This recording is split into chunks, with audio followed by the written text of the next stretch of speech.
So is this the first one you've done with an old person? Yes, Okay. it is. All right. I haven't found the right other old person yet. Yeah, it's hard to do. Yeah. We're 1 in a million. I'm 80. You're 80. The big 80. Okay. Born in 1934. Yes, 86. Huh? Where were you born? Fresno. Well, how did you meet your wife? Which one? The one you like. Oh, the one I'm married to now? Yeah. Oh, well. I met her in Burlingame, California. We got along real well and went out a lot and a lot of movies, you know, little dates like people used to do. Yeah. Then her mother was still in Sweden. And so one day she said to me, "How would you like to go to Sweden?" And You're like, put me on a plane. yeah, and I said I'd love to. 'Cause, boy, I'd never been out of the United States, let alone hardly out of California. Everybody was so cordial. That's the first thing I noticed about being in another country. It was in October, I remember. And over there, everything turns earlier than it does here because it's colder. And all was beautiful. I mean, the birch trees were all gold. It was, you know, really nice. We took a lot of side trips around. I got to drive on these little old dirt Swedish roads in a Volvo, you know, like in commercials.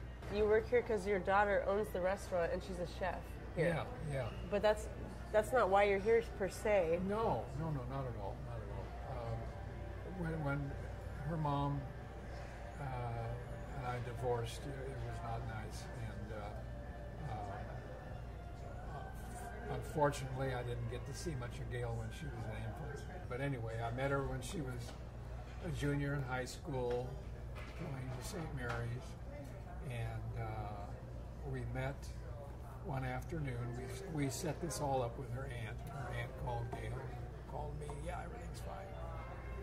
And there's a hotel, still a hotel, but it's gone down the dumper, called the Cliff Hotel on Gary and Taylor. And so we met in the lobby of the Cliff Hotel. And I was by a window, and I didn't know Who she was. who to look for. Yeah. You know. And I saw this girl tromping up the street with boots on, and you know, looked nice, but typical junior high, you know, senior. And so she came in, and I greeted her, and a big hug and a kiss, and sat down in the bar. She was an accomplished artist, and she still is to this day. And she had a lot of art shows and stuff that after I had met her, I helped her with her paintings, taking them to these locations and stuff. And so we really got acquainted. Are you a party person? Definitely. Is that why you like to work here? That's not why I work here. I just the party part is nice, but I like meeting people. I enjoy meeting people. I'm a people person. Oh yes, I am aware. And and I just enjoyed meeting everybody, and there's never 2 weeks alike around here. I mean, every week is different people, different situations. Yeah. And so it's fun. You never get bored. But you said 7 years ago you started hosting here, and I still don't know. Yeah, but the restaurant's been here for 15. Yeah. So they were like, we really need a host that knows what he's doing. Well, let's get Greg in here. So I came in and sat at the back bar and met Colleen for the first time. You know, she pours a healthy drink. His name used a shot glass. And I was a Scotch drinker. And I really went over. We started talking. And Gail came back and said, "How you doing?" "I'm fine." And she knew I was having a good time. You know, so. And then about an hour later, I had to get out of here. And I was really tipsy. So the manager, I forget who it was at the time, had to walk me up to 24th Street to get on BART. You got on BART tipsy? That's oh, yeah. gutsy. Yeah. well, I'm not going to walk along a creek. But anyway, and I can hardly walk down the stairs to get down to the platform. And thank God he was holding on to it. And boy, I've blown this.